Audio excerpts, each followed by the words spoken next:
Class 10 chapter 14 পাঁচের অঙ্ক। দীপু, রাবেয়া ও মেঘা যথাক্রমে 6,500 টাকা, 5,200 টাকা এবং 9,100 টাকা মূলধন নিয়ে একটি ছোট ব্যবসা শুরু করলো এবং ঠিক 1 বছর পরে 14,400 টাকা লাভ হলো। ওই লাভে দুয়ের 3 অংশ তারা সমানভাবে এবং বাকি অংশ মূলধনের অনুপাতে ভাগ করে নিলে কে কত টাকা লভ্যাংশ পাবে? তাহলে প্রথমে কি করতে হবে? 3 জনের মূলধনের অনুপাত বার করতে হবে। তারপর লাভ হয়েছে 14,400, 14,400 দুয়ের 3 অংশ বার করতে হবে। সেই অংশকে 3 জনের সমানভাবে ভাগ করেছে। 2/3 অংশ যেটা বেরোবে তাকে 3 দিয়ে ভাগ করতে হবে। এবার 2/3 অংশটা মোট লাভ থেকে বাদ দিলে বাকি অংশটা মূলধনের যে অনুপাত বেড়েছে সেই অংশে ভাগ করে নিতে হবে। এবার এই দুটো পরিমাণ যোগ করে দিলে কে কত টাকা লভ্যাংশ পাবে? দীপু, রাবেয়া ও মেঘার মূলধনের অনুপাত হচ্ছে 6,500 = 5,200 = 9,100। কাটাকুটি করলে হচ্ছে 5:4:7। মোট লাভ 14,400। লাভের 2/3 অংশ 14,400 গুণিতক 2/3।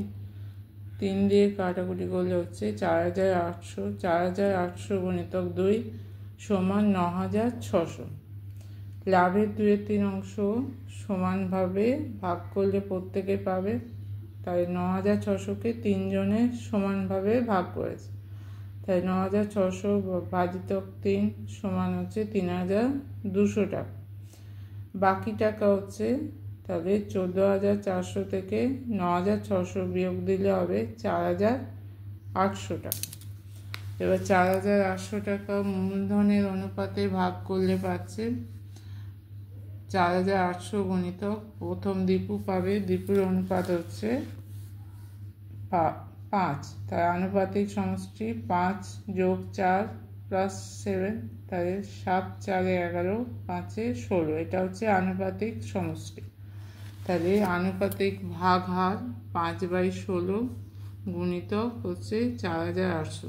এটা দীপুর লাভ সমান হচ্ছে 16 দিয়ে কাটলে হচ্ছে 300। 5 গুণিতক 300 হচ্ছে 1500। রাবেয়া পাবে 4/16 গুণিতক 4,800। 16 দিয়ে কেটে দিলে হচ্ছে 300। 4 গুণিতক 300 সমান 1,200 টাকা। মেঘা পাবে 7/16 গুণিতক হচ্ছে 4,800। 16 দিয়ে কেটে দিলে হচ্ছে 300, তাই 7 গুণিতক 300 সমান হচ্ছে 2,100 টাকা। তাহলে দীপুর মোট লাভ প্রত্যেকে 3,200 টাকা করে আগে পেয়েছে, এখন পাচ্ছে 1,500। তাহলে দীপুর মোট লাভ হচ্ছে 3,200 + 1,500 সমান 4,700 টাকা। রাবেয়ার মোট লাভ 3,200 + 1,200 সমান 4,400 টাকা।